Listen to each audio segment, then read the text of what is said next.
എത്ര ജാഗ്രതയോട് കൂടിയിട്ടാണ് അള്ളാഹു നാമടങ്ങുന്ന ഈ പ്രപഞ്ചം പരിപാലിച്ചുകൊണ്ടിരിക്കുന്നത്.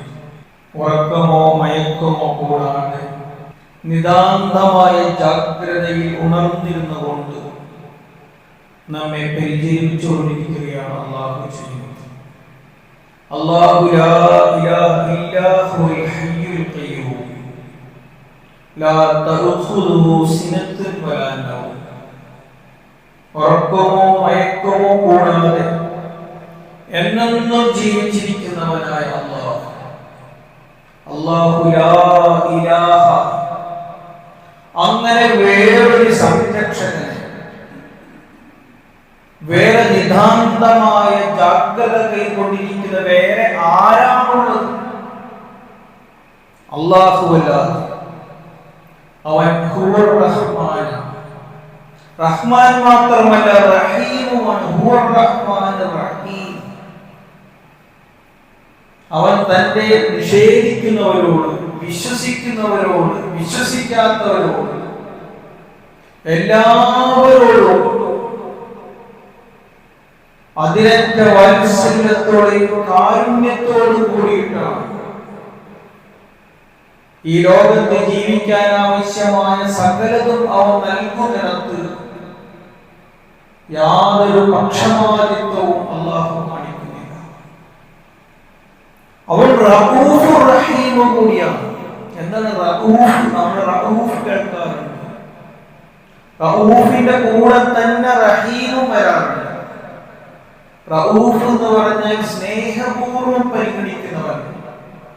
തന്റെ ദാസന്മാരെ വളരെ സ്നേഹപൂർവ്വമാണ് പരിഗണിക്കുന്നത്.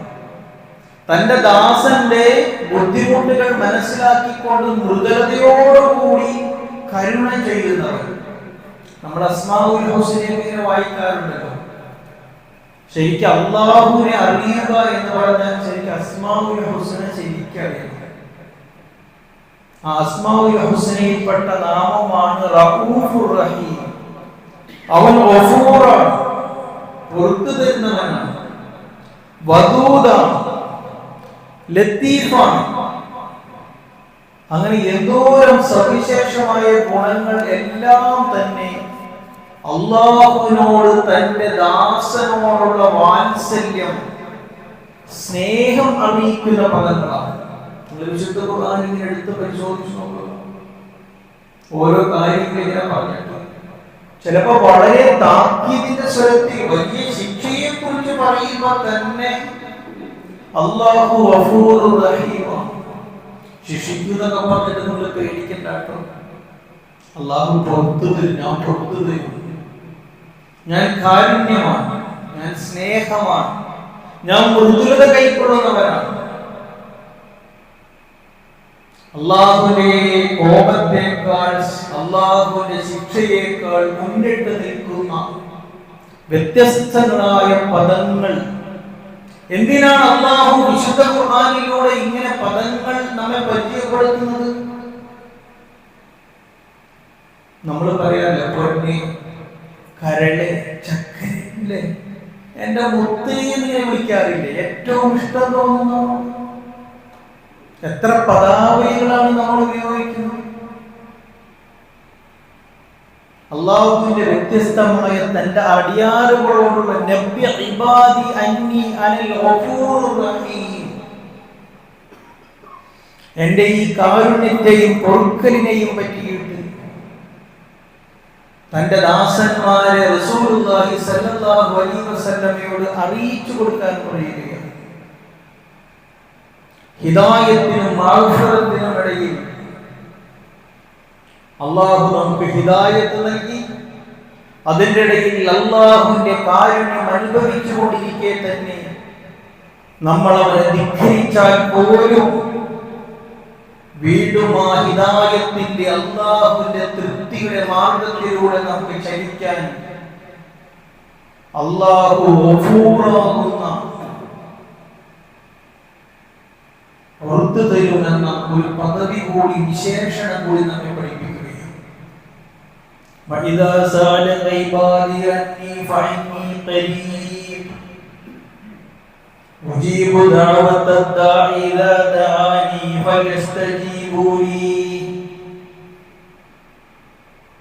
നമ്മുടെ കണ്ടനാടിയോളം ചെരുപ്പിന്റെ വാറുണ്ടല്ലോ, ആ ചെരുപ്പിന്റെ വാറും ബെൽറ്റും നമ്മുടെ കാലും തമ്മിൽ എത്രയാണോ ചേർന്ന് നിൽക്കുന്നത്, അതുപോലെ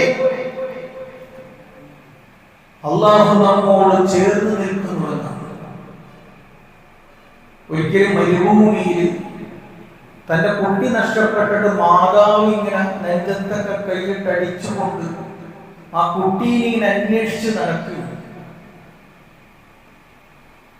അങ്ങനെ കുറെ അന്വേഷണങ്ങൾക്കൊടുവിൽ ആ കുട്ടീനെ ഇങ്ങനെ കണ്ടപ്പോ മാതാവിന്റെ വാരി ഇങ്ങോട്ട് എടുത്തില്ല. നമ്മളൊക്കെ അങ്ങനെ തന്നെയാണ്, കുട്ടീനെ കാണാതെയൊക്കെ ആവുമ്പോ എവിടെയെങ്കിലൊക്കെ ആയിരിക്കും ചിലപ്പോ.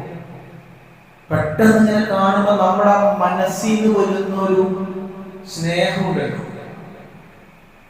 വാരി പുണർന്നിങ്ങനെ മൊത്തം കൊടുത്തപ്പോ റസൂല് ചൂണ്ടിക്കാട്ടി ആ സ്ത്രീയുടെ ആ സ്നേഹത്തിൽ, ഉമ്മാടെ ആ സ്നേഹത്തിൽ വല്ല സംശയമുണ്ടോ? എന്ത് സംശയം? ആ ഉമ്മ മോനെ മനഃപൂർവ്വം നരകത്തിലുള്ളൂ. ചിലപ്പോ ചീത്ത പറയുന്നു, നിന്നെ ഞാൻ കാണിച്ചു തരാം, നിന്നെ ഞാൻ തല്ലി കൊടുക്കുന്നൊക്കെ പറയും. പക്ഷെ മനഃപൂർവ്വം ചെയ്യൂ ഇല്ല. ഇതിനേക്കാൾ നമുക്ക് സങ്കല്പിക്കാനാകാൻ അത്രവണ്ണം അള്ളാഹു നമ്മെ സ്നേഹിക്കുന്നുണ്ട്. ശിക്ഷയെ കുറിച്ചും ഭീഷണിയൊക്കെ പറയുമെങ്കിലും ഇതൊക്കെ നമ്മളെ നേർവഴിക്ക് നടത്താനുള്ള അള്ളാഹുവിന്റെ ശിക്ഷണ നടപടികളാണ്. മൂസാ നബി അലൈഹി ഇസ്ലാമിയെ പുഴയിലെറിയുന്ന അള്ളാഹുവിന്റെ കൽപ്പന പ്രകാരം പാല് കുടിക്കുന്ന പ്രായത്തിൽ ഫിർഔനിന്റെ കൊട്ടാരത്തിലേക്ക് മൂസ അലൈഹി ഇസ്ലാം എത്തുന്നൊരു രംഗം ഭയങ്കര രസകരമായിട്ട് ഖുർആൻ ഇങ്ങനെ പറയുന്നു. അപ്പൊ മാതാവിന്റെ മനസ്സിൽ തോന്നിപ്പിച്ചു, കൊച്ചു മോനെ ഒരു ചെറിയ പാത്രത്തിലോ വഞ്ചിയിലോ ആക്കിയിട്ട് ആ പുഴയിലേക്ക് ഇടണം. അങ്ങനെ അതിങ്ങനെ കരക്കടിഞ്ഞ് ബാക്കി ഞാൻ നോക്കിക്കോളും.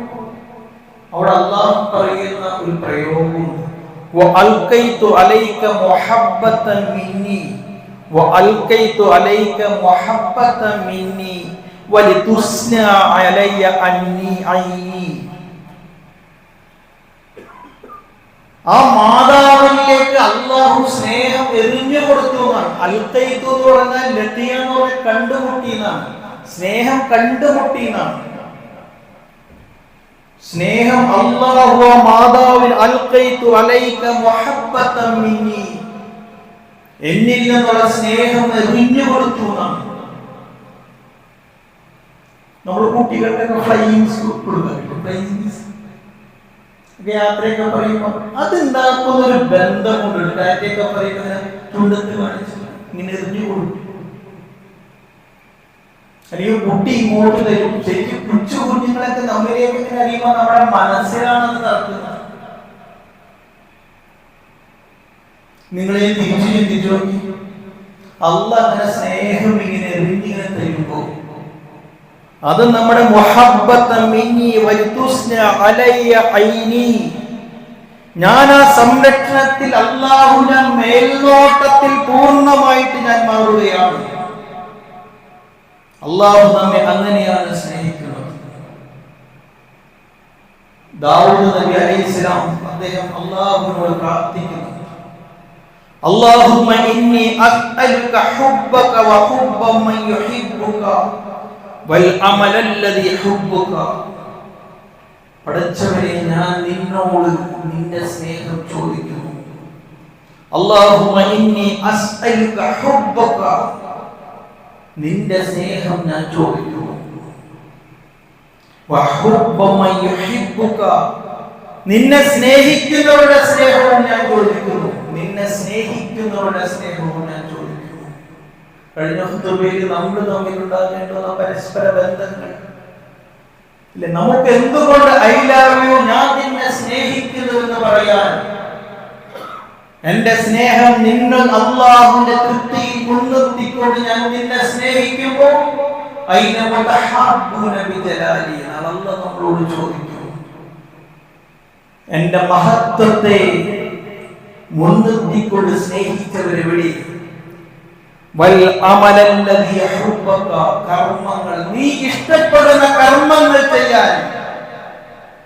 നിന്റെ സ്നേഹം എനിക്ക് കിട്ടണമെന്നുണ്ടെങ്കിൽ ഞാൻ അതിനനുസൃതമായ കർമ്മങ്ങൾ ചെയ്യാൻ നീ എന്നെ മാറ്റിയെടുക്കണമേ. സ്നേഹം എന്ന് പറയുന്നത് നമുക്കറിയാലോ, സ്നേഹത്തിന്റെ പുതിയ ചർച്ചകളും അതിന്റെ പുതിയ വേർഷനൊക്കെ നമുക്കറിയാം. ഏത് തലത്തിലൂടെയാണ് അത് ഉപയോഗപ്പെടുത്തിക്കൊണ്ടിരിക്കുന്നത് എന്ന് വിശദീകരിക്കേണ്ടതില്ല.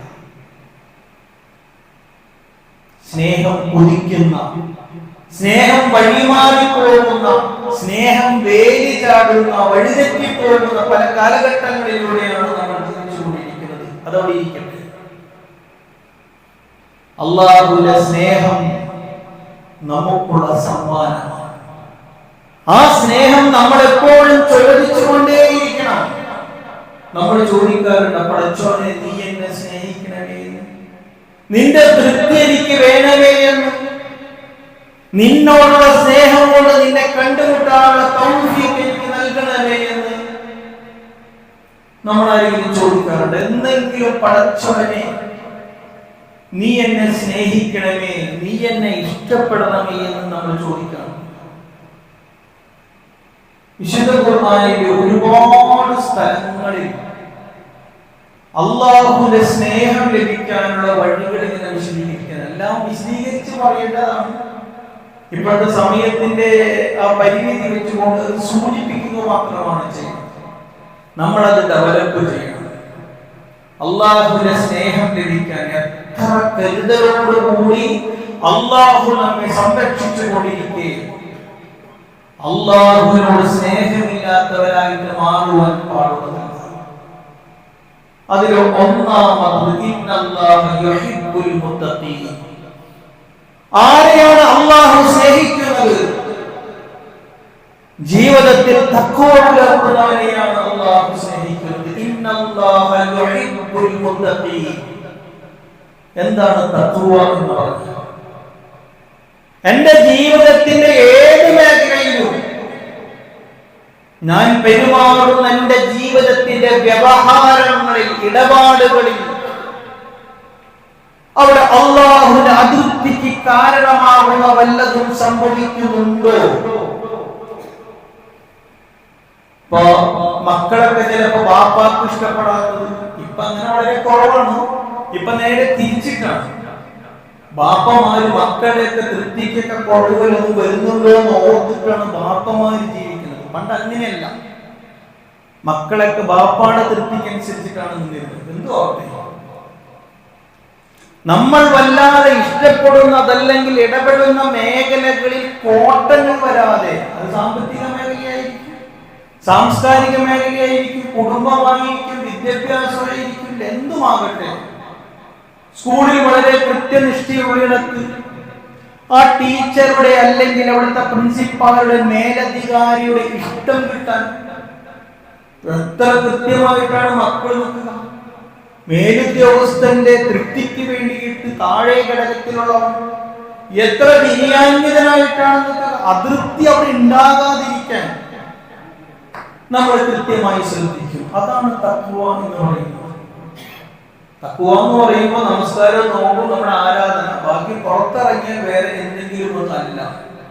ജീവിതത്തിൽ എവിടെയെങ്കിലും അല്ലാഹുവിന്റെ സ്നേഹം കുറവ് വരാൻ സാധ്യതയുണ്ട് എങ്കിൽ അവിടെ നമ്മൾ എടുക്കുന്ന ഒരു കരുതലാണ് തഖ്വ എന്ന് പറയുന്നത്. ഈ തഖ്വ നമ്മൾ ഉണ്ടാക്കിയെടുക്കണം. ഇന്നല്ലാഹ യുഹിബ്ബുൽ മുഹ്സിനീൻ. അല്ലാഹു മുഹ്സിനുകളെ അല്ലാഹു വല്ലാതെ ഇഷ്ടപ്പെടുന്നു. ആരാണ് മുഹ്സിൻ? നമ്മൾ ചെയ്യുന്ന എല്ലാ സൽക്കർമ്മങ്ങൾക്കും കുറച്ച് കൂടുതൽ ഇവിടെ ചെയ്യും. ഈ പലചരക്ക് എളുപ്പത്തിൽ മനസ്സിലാവാൻ ഒരൊറ്റ ഉദാഹരണം. ഈ പലചരക്ക് കടയിൽ നിന്നൊക്കെ നമ്മളിങ്ങനെ സാധനമൊക്കെ മേടിക്കുമ്പോൾ പഞ്ചസാരയൊക്കെ തൂക്കി മേടിക്കും. അപ്പൊ ഇങ്ങനെ ത്രാസിൽ നിർത്തിയിട്ട് ഒരു കിലോ പഞ്ചസാര ചോദിച്ചാൽ ഒരു 990 ഗ്രാമാണ് ആ കടക്കാരൻ ഇടുന്നതെങ്കിൽ അത് അനീതിയാണ്, അല്ലെ? Correct 1000 gram, 100 gram, 1 kilo correct ആ ഡിജിറ്റൽ ത്രാസാണല്ലോ, അത് നീതി, കറക്റ്റ്. എന്നിട്ട് കസ്റ്റമറിനെയൊക്കെ നോക്കി ചിരിച്ചിട്ട് ഒരു പിടി വാങ്ങിയിട്ട് ഒരു വിതറുന്നുണ്ട്. ഒരു 10 ഗ്രാം 15 ഗ്രാം കൂടും. ഇതാണ് ഇഹ്സാൻ എന്ന് പറയുന്നത്. ചെയ്യുന്ന പണിയെ ഒന്നുകൂടി മിനുക്കത്തോടുകൂടി ചെയ്യുക. കറക്റ്റ് ഇപ്പോ നമ്മൾ ഫർള് നമസ്കാരം നമ്മൾ മുടക്കാറില്ല, കാരണം ശിക്ഷ ലഭിക്കും.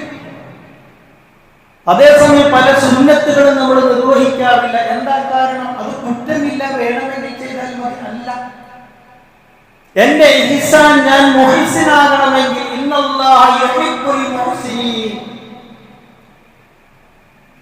ഞാൻ മുഹ്സിനാകണമെങ്കിൽ ഒരു 2 വെട്ട് കൂടുതൽ വെട്ടണം. മുതലാളിനെ കാണുമ്പോൾ തൊഴിലാളിക്ക് ഉണ്ടാകുന്ന ഒരു ചടുലതയുണ്ടല്ലോ. മുതലാളിയെ പ്രീതിപ്പെടുത്താൻ വേണ്ടി തൊഴിലാളി 2 വെട്ട് ആഞ്ഞു വെട്ടും.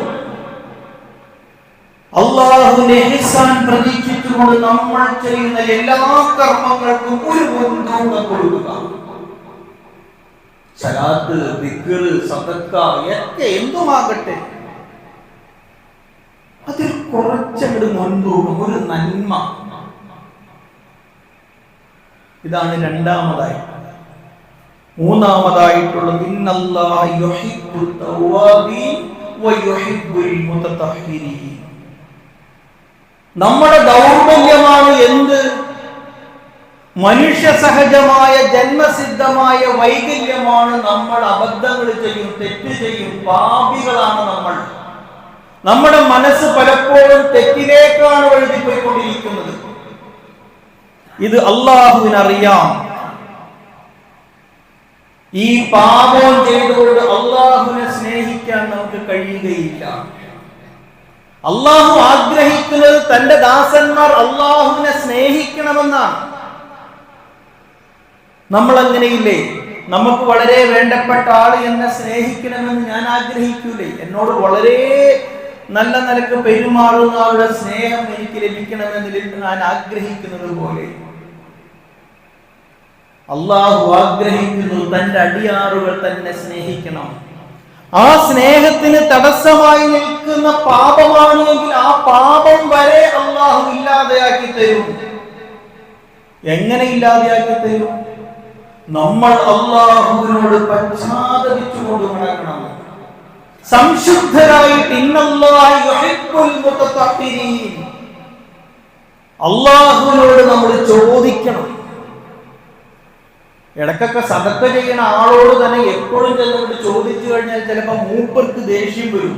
ഇതെന്താ ഇപ്പൊ എപ്പോഴും ഇങ്ങനെ ഓരോരോ പ്രശ്നങ്ങളും ആവലാദികളും ആവശ്യങ്ങളും അങ്ങനെയാണ് നമ്മൾ ചിന്തിക്കുക. പക്ഷെ അല്ലാഹുവിനെ സംബന്ധിച്ച് പ്രശ്നം എന്താണെന്നറിയോ? നമ്മൾ ചോദിക്കുന്നില്ല എന്നുള്ളതാണ്.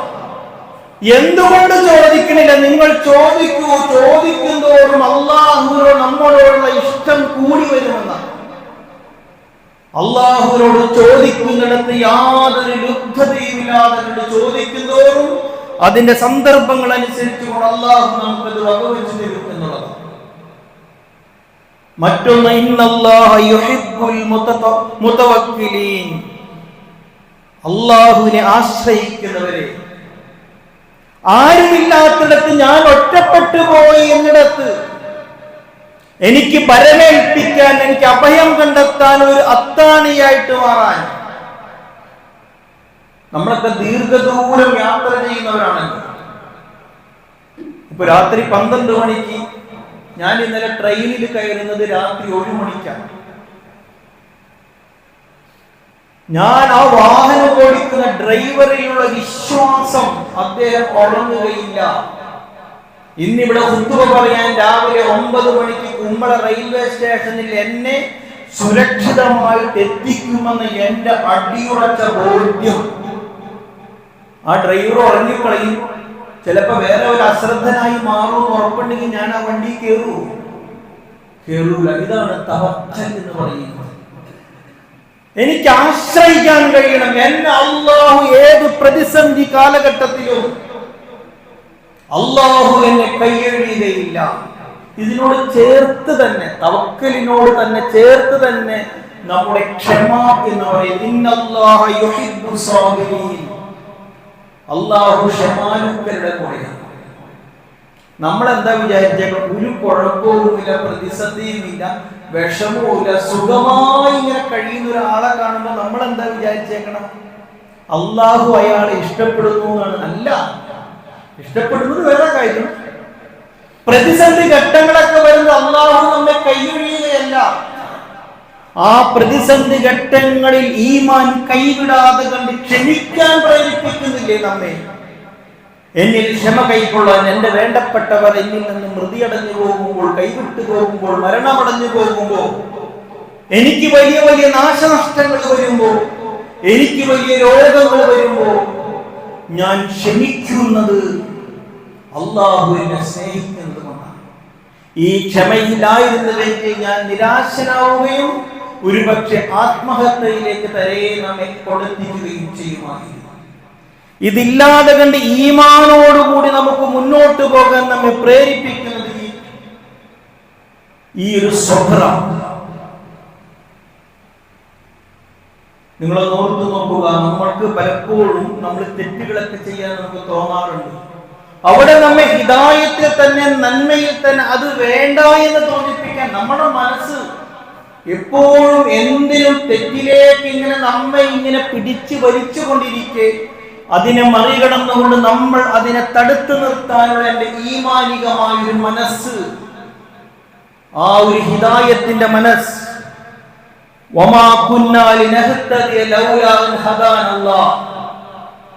അല്ലാഹു നമ്മെ ആ ഹിദായത്തിന്റെ മാർഗത്തിൽ, നന്മയുടെ മാർഗത്തിൽ അടിയുറച്ചു നിർത്തുന്നത് കൊണ്ടാണ്. അല്ലെങ്കിൽ ആരും കാണില്ല, ഭയപ്പെടാനില്ല, നിർഭയനായിരിക്കെ എനിക്ക് വേണമെങ്കിൽ വഴിതെറ്റിപ്പോകാമായിരുന്നു.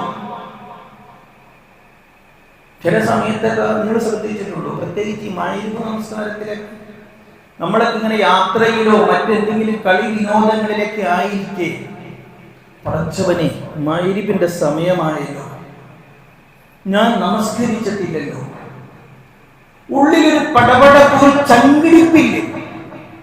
അനുഭവിക്കാത്തവരാരെങ്കിലും ഈ കൂട്ടത്തിൽ ഇരിപ്പുണ്ടാവും. പ്രത്യേകിച്ച് നമസ്കാരങ്ങൾ, ഫർദ് നമസ്കാരങ്ങളൊക്കെ നിർവഹിക്കുന്ന നേരത്ത് അതിനെ അവഗണിച്ചുകൊണ്ട്, അങ്ങനെയാണോ? അങ്ങനെയാണ് എന്ന് ഞാൻ വിശ്വസിക്കുന്നില്ല. നമ്മുടെ മനസ്സിൽ ആ നേരത്ത് വരുന്നതിൽ ചങ്കിടിപ്പുണ്ടല്ലോ.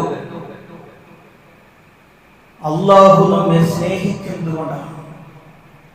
എവിടെയോ നമ്മുടെ ഉള്ളിന്റെ ഉള്ളിൽ ഒരു സ്നേഹം, അള്ളാഹുവിനെ കുറിച്ചിട്ടുള്ള ഒരു സ്നേഹം, നമ്മുടെ മറ്റുള്ള പൊടിപിടച്ച് കിടക്കുന്ന അല്ലെങ്കിൽ മൂടിക്കിടക്കുന്ന മറ്റുള്ള എല്ലാത്തിനെയും തട്ടിമാറ്റിക്കൊണ്ട് അള്ളാഹുവിലേക്ക് മടങ്ങാൻ നമ്മെ പ്രേരിപ്പിക്കുകയാണ് ചെയ്യുന്നത്. ഇതിനേക്കാളൊക്കെ രസം, തഹജ്ജുദ് നമസ്കാരത്തിൽ അലാറം വെക്കാതെ ഉണരുന്നവരെന്റെ മുമ്പിൽ ഇരിപ്പുണ്ടോ? കൃത്യമായി തഹജ്ജുദ്, കൃത്യമല്ലെങ്കിലും ഇടയ്ക്കെങ്കിലും തഹജ്ജുദ് നമസ്കരിക്കുന്നവർ ഈ കൂട്ടത്തിലുണ്ടോ? അലാറൊന്നും വേണ്ട. നമ്മളിപ്പോ എന്തെങ്കിലൊക്കെ പലതിനും അലാറില്ല. അള്ളാഹുവുമായിട്ടുള്ള അടുപ്പം അള്ളാഹ് നമ്മളെ വന്ന് തട്ടി ഉണർത്തും. നിങ്ങൾ പരീക്ഷിച്ചു നോക്കിക്കോ. ഒരു അലാറനുമില്ലാതെ അള്ളാഹു ആഗ്രഹിക്കുന്നു, എന്റെ ഇന്നാലിന്റെ ദാസൻ മുഹമ്മദ് എണീക്ക്, അബ്ദുൽ ഖാദർ എണീക്ക്, നിന്നോട് എനിക്ക് സല്ലപിക്കാനുണ്ട്. നമ്മൾ ബസ് സ്റ്റോപ്പിൽ കാമയോട് പറയാറില്ലേ, ഇത്ര മണിക്ക് അവിടെ വായു, സമയം തെറ്റോ? നമ്മളെ അവിടെ എത്തിക്കും. ആര് എന്തൊക്കെ തന്നെ പ്രതിസന്ധികൾ ഉണ്ടെങ്കിലും മറക്കൂല, ഓർത്തവിടെ എത്തും കാമുകനെ കാണാൻ. നമ്മളറിയാതെ നല്ല സുഖനിദ്രയിലായിരിക്കെ തന്നെ ആരോ വന്ന് നമ്മളെ തട്ടി ഉണർത്തും. അള്ളാഹു നമ്മോട് ആഗ്രഹിക്കുന്നത് കൊണ്ടാണ്. അള്ളാഹു നമ്മോട് സംവദിക്കുവാൻ വേണ്ടി ആഗ്രഹിക്കുന്നത് കൊണ്ടാണ്. ഈ ഒരു അർത്ഥത്തിൽ അള്ളാഹുവിനെ സ്നേഹിക്കാൻ, അത്രമേൽ അള്ളാഹു നമ്മെ സ്നേഹിച്ചു കൊണ്ടിരിക്കെ നമ്മൾ അശ്രദ്ധരായിക്കൊണ്ട് മാറാനാണ് ഉദ്ദേശിക്കുന്നതെങ്കിൽ, യാ അയ്യുഹല്ലദീന ആമനൂ, അല്ലദീന വിശ്വസിച്ചവരെ, മയ്യർതദ് മിൻകും അൻ ദീനിഹി, ഈ ഒരു സിസ്റ്റത്തിനെതിരായിക്കൊണ്ട്, ഈ ഒരു സ്നേഹ സല്ലാപം, ദീൻ എന്ന് പറഞ്ഞാൽ അതാണല്ലോ അള്ളാഹും നമ്മളും തമ്മിലുള്ള ആ ഒരു കരാർ, അതിനെതിരായിക്കൊണ്ട് നമ്മൾ ആരെങ്കിലും പിന്തിരിയുന്നുവെങ്കിൽ ഫസൗഫ യഅതില്ലാഹു ബിഖൗമിൻ, അല്ലാഹു മറ്റൊരു വിഭാഗത്തെ കൊണ്ടുവരും. യുഹിബ്ബുഹും വയുഹിബ്ബൂനഹു, അവർ അല്ലാഹുവിനെ സ്നേഹിക്കുന്നു. വയുഹിബ്ബൂനഹു, അവൻ നമ്മെ, അല്ലാഹു അവരെയും സ്നേഹിക്കുന്നു. ഇങ്ങനെ പരസ്പരം സ്നേഹിക്കുന്ന ഒരു വിഭാഗത്തെ നമ്മൾ ഇതിനോട് മനഃപൂർവ്വം മാറി നിൽക്കുന്നുവെങ്കിൽ അല്ലാഹു കൊണ്ടുവരും എന്നുള്ളത് അല്ലാഹുവിന്റെ താക്കീതാണ്. അങ്ങനെ തന്നെയല്ലേ ഈ പരസ്പരമുള്ള ഏറ്റവും നല്ല ഉദാഹരണം അതായത് കൊണ്ട് തന്നെ വീണ്ടും വീണ്ടും അത് തന്നെ ആഗ്രഹിക്കണി. പ്രേമമൊക്കെ പൊളിയാന്ന് കേട്ടില്ല, ഒഴിവാക്കുന്ന എന്താ? ആ ആഗ്രഹിക്കുന്ന കരാറിനനുസരിച്ച് കാമുകന്മാർ ആകുന്നില്ല. എവിടെയോ വഞ്ചന വന്ന്, എവിടെയോ ചതിയില്ല. കുട്ടികൾ തേച്ചു എന്നാ പറയാ, അങ്ങനെയല്ലേ പറയാ? ആരെങ്കിലും ഒരാൾ തേക്കും. അള്ളയും നമ്മളും തമ്മിലുള്ള കരാറിൽ എവിടെയോ ഒരു വഞ്ചന നടന്നിട്ടുണ്ട്. അള്ളാഹുടെ ഭാഗത്തു നിന്നല്ല, നമ്മുടെ ഭാഗത്തു നിന്നാണ്. അള്ളാഹും നമ്മളും തമ്മിലുള്ള കരാർ, നിനക്ക് എന്ത് വേണം അല്ലെ, അങ്ങനെയാണ്. അള്ളാഹ് അങ്ങനെയാണ്, എന്തും നമുക്ക് നൽകി. പക്ഷെ നമ്മളോ എന്തൊക്കെ പ്രതിജ്ഞകളാണ് നമ്മൾ എടുത്തിട്ടുള്ളത് അള്ളാഹുവിനോട്. വജ്ജഹതു വജ്ഹിയ ലില്ലദീ ഫതറസ് സമാവാതി വൽ അർള ഹനീഫൻ, ഈ പ്രപഞ്ചം പോലെ തന്നെ അള്ളാഹുവിന് അനുസൃതമായി കൊള്ളാമെന്നാണ് പറഞ്ഞിട്ടുള്ളത്. പണ്ട് നിങ്ങൾ തെറ്റിദ്ധരിക്കരുത്, രസമുള്ള ഉദാഹരണം ഈ കാമുകൻ കാമുകിമാരായതുകൊണ്ട് തന്നെ വീണ്ടും വീണ്ടും ആവർത്തിക്കുക. ഒരു കാമുകിയോട് കാമുകൻ പറഞ്ഞു, നിനക്ക് വേണ്ടി ഞാൻ തീയിൽ ചാടാനും തയ്യാറാണെന്നാ പറഞ്ഞു. അങ്ങനെ വർത്തമാനത്തിന്റെ ഇടയ്ക്ക് കാമുകി പറഞ്ഞു, നാളെ ഉച്ചപ്പോൾ നിങ്ങൾ വരൂ. ഓ, ആ സമയത്ത് ഭയങ്കര വെയിലല്ലേ, അള്ളയും നമ്മളും തമ്മിലുള്ള ബന്ധം ഇങ്ങനെയല്ലേ. എന്തോരം പ്രതിജ്ഞകളാണ് അള്ളാഹുവുമായിട്ട് നമ്മൾ ഏറ്റെടുക്കുന്നത്. എത്ര ന്യായങ്ങളാണ് അത് നിർവഹിക്കാതിടക്കുന്നിടത്ത്, അവിടെ കൃത്യവിലോപം നടക്കുന്നിടത്ത്, അള്ളാഹുവിനെ ധിക്കരിക്കുന്നിടത്ത് നമ്മൾ നടത്തിക്കൊണ്ടിരിക്കുന്നത്. അസ്തഗ്ഫിറുല്ലാഹ്. അള്ളാഹു നമ്മെ കാക്കുമാറാകട്ടെ.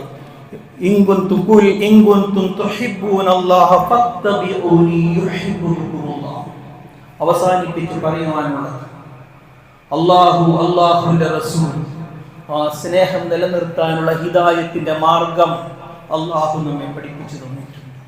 അതനുസരിച്ചുകൊണ്ട് ആ മാർഗത്തിലൂടെ നമ്മൾ ചരിക്കുമ്പോൾ അള്ളാഹു നമ്മെ സ്നേഹിക്കും. അള്ളാഹു സ്നേഹിക്കുന്നവരുടെ യഥാർത്ഥ മുത്തഖികളുടെ കൂട്ടത്തിൽ, മുഹസ്സിനീങ്ങളുടെ കൂട്ടത്തിൽ, മുതവക്കിലുകളുടെ കൂട്ടത്തിൽ, സാബിറുകളുടെ കൂട്ടത്തിൽ, യഥാർത്ഥ ഉത്തമരായ ദാസന്മാരായി നാളെ അള്ളാഹുവിനെ കണ്ടുമുട്ടാൻ നമ്മൾ ഇതുവരെ വിളിച്ചിരുന്ന, ആഗ്രഹിച്ചിരുന്ന, പ്രതീക്ഷിച്ചിരുന്ന, കൊതിച്ചിരുന്ന ആ വദൂദായ അള്ളാഹു, സ്നേഹനിധിയായ അള്ളാഹുവിനെ കണ്ടുമുട്ടാൻ അള്ളാഹു നമുക്ക് തൗഫീഖ് നൽകി അനുഗ്രഹിക്കുമാറാകട്ടെ. വഅഖൂലു ഖൗലി ഹാദാ അസ്തഗ്ഫിറുല്ലാഹ ലി വലക്കും വസ്തഗ്ഫിറൂ ഇന്നഹു ഗഫൂറുർ